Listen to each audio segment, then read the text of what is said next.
Welcome to ComSpark. Today, we're in Columbus, Ohio. My name is Max Aulakh, the executive host for ComSpark, and I will be your host guest today. Today, we're here with Anupam Srivastava as the CISO from state of Ohio. Anupam, tell me a little bit about yourself and your role at the state. Sure. So Max, I've been with Administrative Services, DAS, for the past 6 months or so. Prior to that, I was the CISO at the AG's office, and I have a lot of technical background. Before that, I was director of infrastructure. I've been a developer for much of my life, so this is what I do, and this is what I love to do. Awesome. That's a great background from development to being a chief security officer of the state. So tell me a little bit about the impact DeWines Houston is going to have on the new Executive Order 2019-15D, right? So tell me a little bit more about that executive order, and as the state CISO, what kind of initiatives, what kind of things are you doing that will impact our counties? Sure.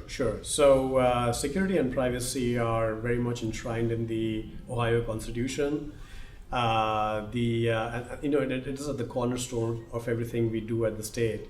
So the executive order issued by Governor Mike DeWines in April 29th of this year asks us to take these tenets into consideration when we are, initiating new programs, whether they are in support of Lieutenant Governor Husted's Innovate Ohio, or anything else that we do in support of, analytic studies to improve the lives of the citizens of Ohio. It is explicitly called out in the executive order. The state is already subject to many regulations because we carry a lot of data that is regulatory data. But beyond that, we do try and apply the same or higher, better controls to the data that we manage on our own for the state. The DS Director, Matt Schroeder, has been formerly at the Secretary of State's office, and he is acutely aware of the need to support the county and local offices in getting them to have a better security posture. He's very supportive of our efforts to work with other agencies in the state of Ohio to improve the security at the local level, that's most likely in partnerships with the other agencies like Homeland Security, the National Guard, and so on, to do exercises, tabletop exercises, do other preparation training that will help us in the case of an eventual actual incident. So we are trying to give assistance to the people who need it the most by having these programs. Okay, so it sounds like you have the right legal frame. We've got local legislation. We're evangelizing a little bit, trying to bake in security. You mentioned analytics, baking in security into new initiatives. And then really taking it to the counties, your comment of helping people that need it the most, right? A lot of the counties, they don't have the resources. Right. Very difficult to hire a chief security officer today. We'll talk about talent gaps later on, but that's awesome. Within 6 months, that's quite a bit of initiative, quite a bit of progress made. So my next, question is a little bit more on the tactical side, but what are some of the things you're seeing out there as a security officer leading the state? And what are some of those vulnerabilities, and what are the measures you're taking from a state standpoint to prevent or detect some of those things that might be happening? Right. So what we see is that BEC, business email compromise, seems to be and continues to be the number one attack vector that is being used to harvest information from people at the state. Whether it's trying to trick people into giving up their credentials by taking them to a fake login page. Whether it is trying to get people to click on links that may download malware on their systems. Whether it's issuing fake invoices. Like the phone calls, the Nigerian hacks, or the emails. Absolutely. So it sounds like there's a lot of that kind of activity that you're seeing at your level.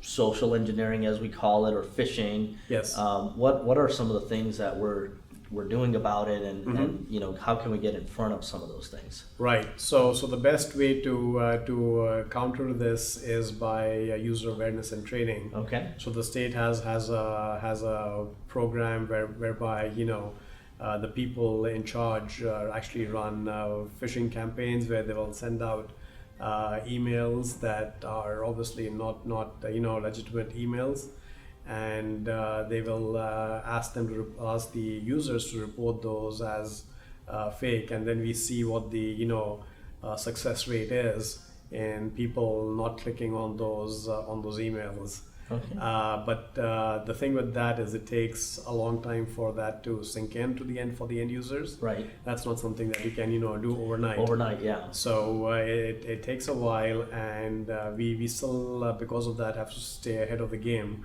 in terms of trying to, you know, find methods to catch situations when they occur. Yeah. So that you know, there is no compromise of the state's assets. Right. No, that's a really hard problem to solve, right? Anything that involves humans, Yes. right?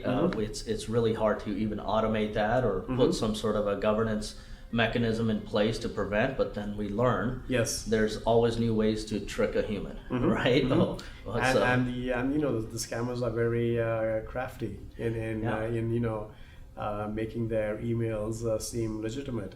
it's a business on the other side. Absolutely. Right? It's a business on the other side. So. Absolutely. Whether we've heard the stories of, you know, Texas and other states where, you know, people, you know, the counties have been impacted severely, and it takes a long time to get them back. That's happening quite a bit now. It is. It's on the uptick, right? It is. It is. There's money to be made for, you know, some people, and it takes. We don't want, you know, to put people in the place where it takes them a long time to just recover and get back to their normal business operations. So trying to prevent that as best as we can is one of the missions that we you know, have. Awesome. So, you know, in order to kind of solve the mission and serve the mission, talent is always a big problem, right? Yes. Like, so, and every organization is facing it, but from a state's perspective, what are we doing to fill our pipeline? Yeah. How are we bringing young people in that can actually serve as different types of security analysts or different, you know, type of security professionals? Sure. What's the state doing about, you know, bridging the gap Yeah. of the talent pool? Yeah, so you hit the nail on the head out there, right? I mean, we all have seen the numbers in terms of the challenge of recruiting the right folks into security organizations, and the state is no different in that regard. So you know, we have the same challenges, but one of the things that you know, was a promise by the DeWines administration was that, you know, they would focus more on these what they call nano degrees. Okay. So and that is, you know, having smaller programs that would allow people to qualify for, you know, well-paying jobs. At OISP, the Office of Information Security and Privacy, there has been an apprenticeship program that has been, you know, useful in training up people, you know, like you said, you know, young people looking for work in these fields. So they spend anywhere between 18 and 24 months in our office, and we rotate them across different areas, whether it's, you know, incident response, whether it's governance and risk and so on, whether it's you know, looking at forensics. So they get a little bit of training in each of those areas, and, you know, as they're doing that, you know, we get some help in return from them as well once they are at some capability level. Yeah. So it's worked well both ways for us. It is, and you mentioned a lot of different domains of information security, governance to something highly technical. Right. I'm thinking of the students out there or the newcomers to the industry. Would there be a prerequisite that you recommend? Are you looking for STEM students, or are you looking for somebody with more of a assurance background? What will be good? So that's an interesting question, Max. So we've actually, you know, recruited from all fields. Okay. We just are looking for you know, the energy and the, you know, the eagerness to learn that they would bring to the organization. And, you know, once we see that in them, we you know, view them as viable candidates for this program. So it's not entirely necessary that you have a technical background. It never hurts to have that. But we have people in our program that come from all walks of all kinds of backgrounds. Wonderful. So passion is very important. It is. We gotta love the job, right? You gotta love the job. You gotta love the job. Yeah, this is not, this is often as being in the security industry yourself, it's not an 8 to 5 job, right? Right. It carries over, and you have to have the this drive and desire to be able to do the things that are needed when they're needed to be done to take care of issues. Awesome. Thank you, Anupam, for joining us today. Thanks, Max. So for more information about this interview, please visit us at ComSpark.tech.